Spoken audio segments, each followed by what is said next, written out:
Tammy Bruce in focus now, Fox News contributor, host of Get Tammy Bruce on Fox Nation. There were moments that you were physically and audibly reacting to some of what was going on there. It's still kind of shocking. This is the President of the United States. I was particularly, I don't know, say amused in a concerned kind of way with his remarks about gas prices, as though he was simply like an observer of a movie. Like, I don't imagine that's going to change, or that he doesn't know what the next scene is going to be, or that leprechauns are in charge of the energy framework here in the country. Americans got used to things like Trump time. They got used to action, an action-based president who did things and cut red tape, moved forward, tried to change things for the better, like with the vaccines themselves, made that happen. When someone like Fauci laughed when the president said, we'll have them by the end of the year, right? And it'll take 5 years. But, you know, you can do that when you're the president. It's as though Joe Biden doesn't know he's president. And I would, you know, when we talk about like the National Guard, that's almost like a natural reaction, frankly. Whether it's the National Guard, the military, what do you have in your toolbox to change the situation? But what it revealed to us is that there's no connection and no conversation between the president and the White House, which seems to be very strange. That's a very big thing to say yes to then have to be walked back. It means that maybe he is just an observer and someone else is making the decisions. So, and that brings me to that question that you and I dance around every time we see each other and then can't figure out the answer to. Well, who's in charge then, right? I mean, if he wants to be disconnected from the White House, that's one thing. How do you stay disconnected from gas prices in America when the whole world has to be telling you every time they see you? They're chanting things we can't play on TV at him. All right, a Politico piece summing up the perfect storm created by President Biden's vaccine mandate. An excerpt reads this way. The deadline brushes right up against the peak holiday season, and as some of the biggest cargo distribution companies, including UPS and FedEx, are already battling unprecedented labor shortages. Representative Jim Banks wrote a memo to top Republicans, reading in part, "Our job as Republicans is to explain to the American people what the Grinches at 1600 Pennsylvania Ave did to ruin Christmas. Consumers don't want to sit on money that's being devalued daily, so they're eager to spend it." Ooh, that is a lot right there.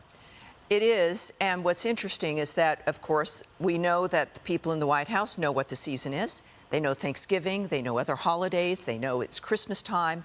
But all of this is unforced. It's unforced errors. These are decisions that, when you look at it, seem as though are made deliberately. If you wanted to make things worse, if you wanted to make it more of a problem for the American people, this is why we have a problem with this. And we do have a recent time, the previous administration, that was dealing with a number of crises and was able to act. The system is set up, and the founders wanted an active individual in the White House to make things happen.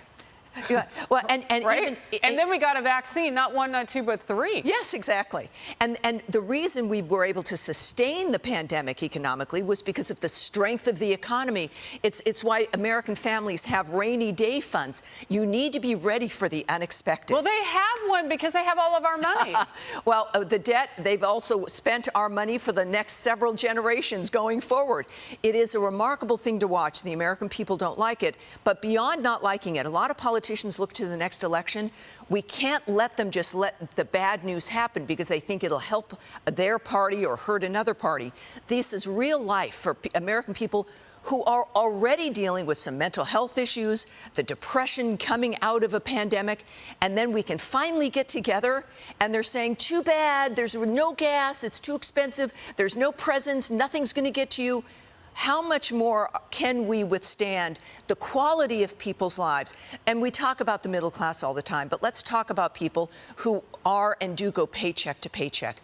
People in the inner city who deal with crime, and then they want to get their kids something to give them some hope, and they can't, or it won't arrive. It's not on the shelves, and so they have to get it shipped. And then, you know, look, I don't want to make light of this because maybe he really made a mistake about Halloween and Thanksgiving and Christmas, but Fauci was moving his way into, well, you know, I don't know if we ought to get together for Christmas. I guess if we're locked in our houses and staying away, maybe we won't worry so much about what's not arriving, but that's not where we're going to be. Yeah, it's a very strange approach. He tried to walk those comments back about Christmas.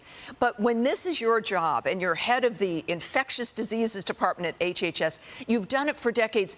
You know what is going to work and what's going to happen. But now he seems to be speaking not about science, but about his gut opinion. Now, look, I'm not a scientist. It's my job to have an opinion based on my experience.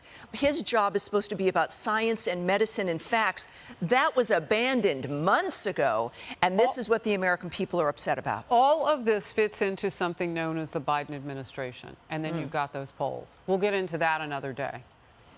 Boy, that is a statement. They seem to not care about that either. It is, we've never seen anything so precipitous there when it comes to the numbers. Tammy Bruce, thank you. Thank you, ma'am. Focus. Hi, everyone. I'm Brian Kilmeade. I want you to do me a favor. I want you to click to subscribe to the Fox News YouTube page. This is the only way that I know for sure that you're not going to miss any great commentary, any great news bites, any great interviews coming your way on Fox. You can get it all here on YouTube. So subscribe right now.